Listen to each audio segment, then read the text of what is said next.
What if I told you the deadliest threat to our future doesn't wear the face of greed or cruelty? Most of the time, it arrives with a smile.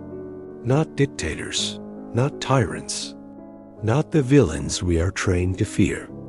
It slips in quietly. It whispers instead of shouts.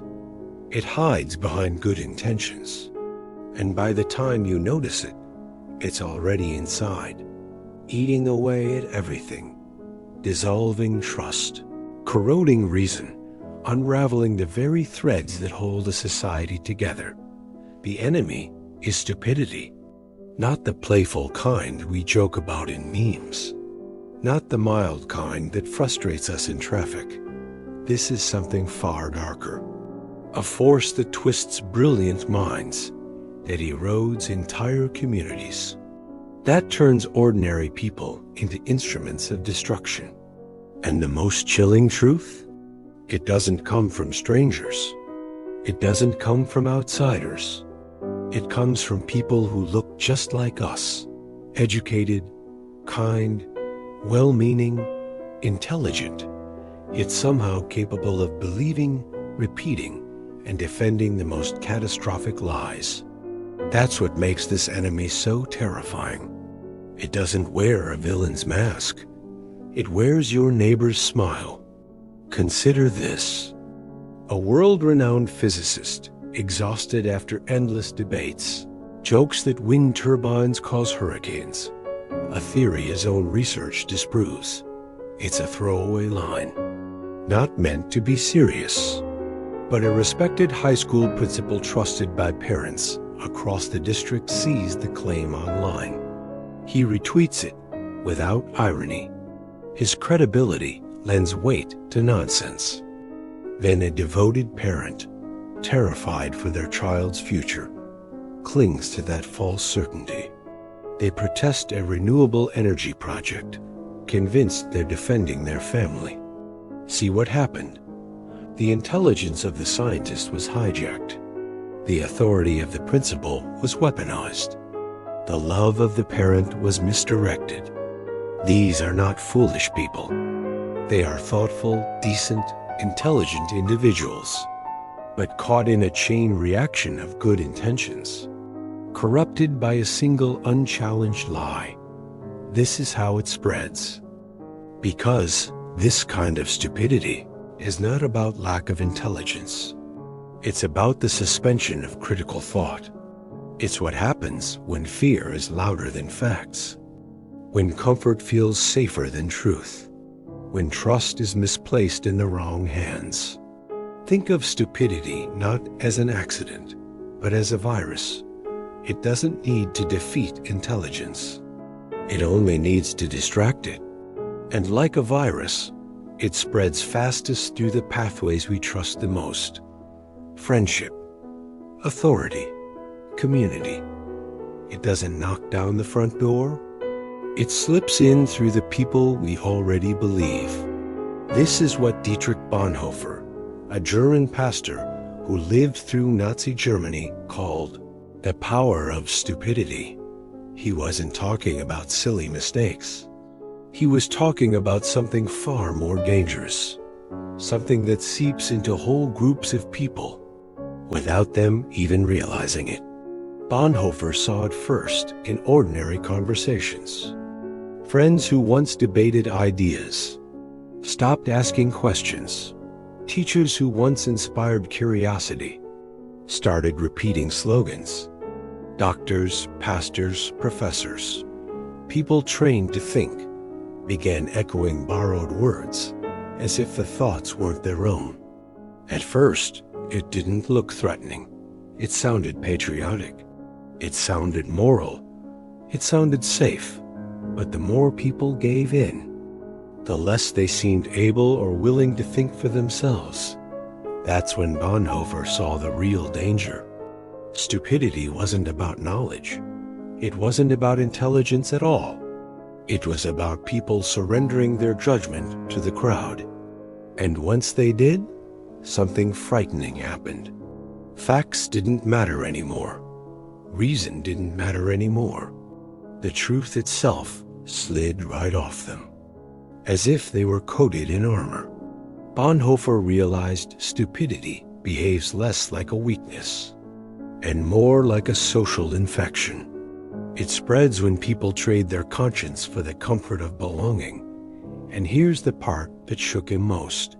Some of the brightest, most respected people became the easiest to capture. Their intelligence didn't protect them. It only made them better at justifying the lies they already believed.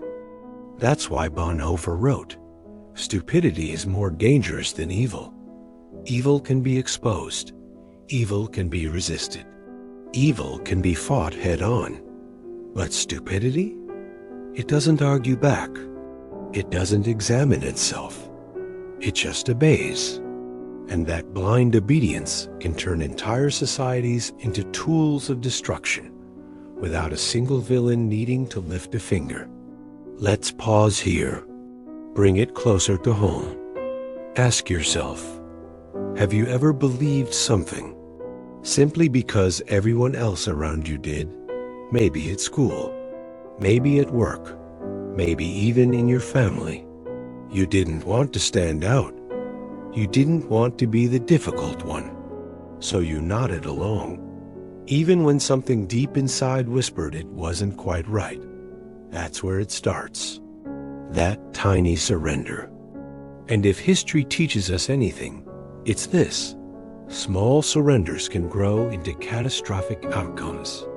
In 1961, psychologist Stanley Milgram ran an experiment that shocked the world.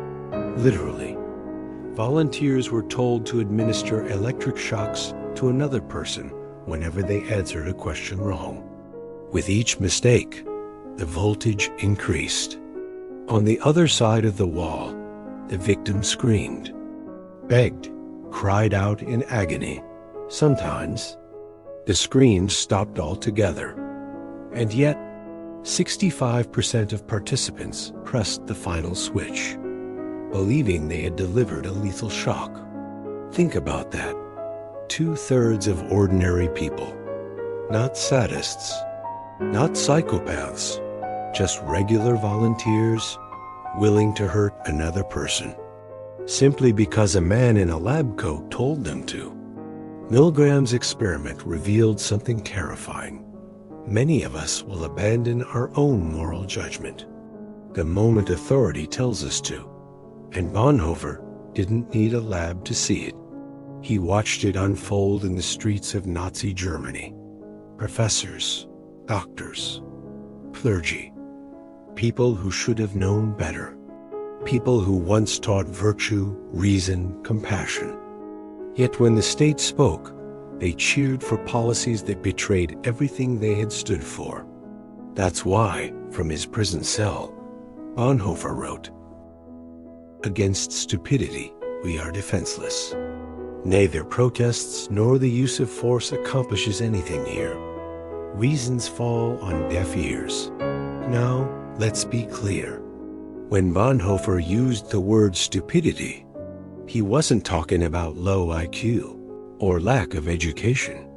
Some of the most catastrophic mistakes in history were made by brilliant, educated people. What he meant was something deeper, something closer to functional stupidity, a willful ignorance, a surrender of independent thought. He saw that once people stepped into groups, movements, or systems, they often stopped thinking for themselves. They became repeaters, mouthpieces, carriers of slogans they didn't even realize had taken over their minds. Sound familiar? Scroll through social media. Watch how fast a false claim spreads. An MIT study found lies travel 6 times faster than the truth. Why? Because lies feel simple, emotional, satisfying, while reality is messy, complicated, uncomfortable. And every time you hit like, every time you share, every comment you leave, you train the machine. The algorithm learns what triggers you, what makes you pause, what makes your heart race, and then it feeds you more More outrage, more certainty, more slogans, until your feed feels like home. But it's not home. It's a cage. A comfortable echo chamber designed to keep you hooked, while quietly eroding your ability to think for yourself. Consider this. A photo goes viral claiming a city is collapsing into chaos. It looks real. Smoke, crowds, panic, millions share it in hours. But later it's revealed the photo wasn't from today. It wasn't even from that country. It was an old image, recycled to stir outrage. And yet, by the time the truth emerged, the lie had already done its work. People were angry, distrustful, divided. The correction felt boring, late, suspicious. That's functional stupidity in action. Not the absence of intelligence, the absence of resistance. Now, let's fast forward to today. You don't need a dictator. You don't need a lab. All you need is a phone. Every scroll, every click, every share. It's the same psychology Milgram and Asch uncovered, only now it's happening at global scale. 24 hours a day. Think about it. We obey the blue check marks. We conform to our timelines. We nod along with the loudest voices in our chats. And the algorithm watches. It notices what makes you angry, what makes you pause, what makes your heart race, and it gives you more. More outrage, more certainty, more belonging. It feels safe. But it's not. Because once we surrender independent thought, we don't even realize it's happening. We stop asking questions. We stop checking sources. We stop noticing the armor we've built against uncomfortable truths. And here's the scary part. Stupidity doesn't spread by word of mouth in one small town anymore. It spreads by lightning, across nations, across continents. Faster than truth can keep up. A rumor circles the world before the correction takes its first step. By the time the facts arrive, the damage is already done. Trust is fractured. Neighbors are divided. The lie has sunk in. This is the modern face of stupidity. It doesn't need jackboots. It doesn't need propaganda posters. It needs your attention. And once it has that, it owns the rest. So how do we fight back? Bonhoeffer believed the answer wasn't more intelligence. It was courage. The courage to keep thinking when everyone else has stopped. The courage to stand when the crowd is sitting. He called it costly grace, because real independence of thought always has a price. Today, psychologists call it intellectual humility. The strength to say, I might be wrong. Let me test this. Let me listen before I react. Sounds simple, right? But in a world built on speed and outrage, it's nothing short of rebellion. Here are a few ways to start. Seek friction. Once a week, read or listen to someone who truly disagrees with you. Not to mock them, not to convert them, but to sharpen your own thinking. Slow the scroll. Before you share that post, that meme, that headline, give yourself 60 seconds. Just 1 minute to ask, is this true? And finally, say the hardest words. I don't know. In a culture where loud confidence beats quiet accuracy, admitting uncertainty is a radical act. These don't sound dramatic, but that's the point. Systems political, economic, digital thrive on your instant reactions. Choosing patience, humility, and curiosity is like pulling the plug on their power supply.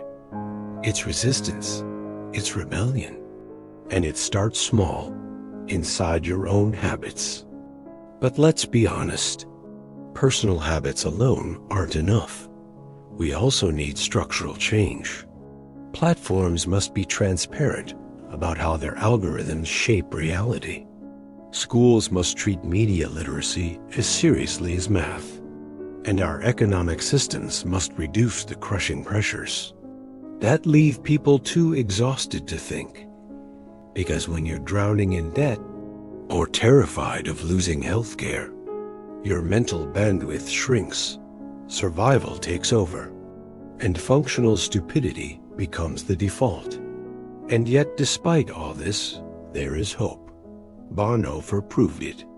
From his prison cell, awaiting execution, he wrote letters filled not with despair, but with clarity and resolve.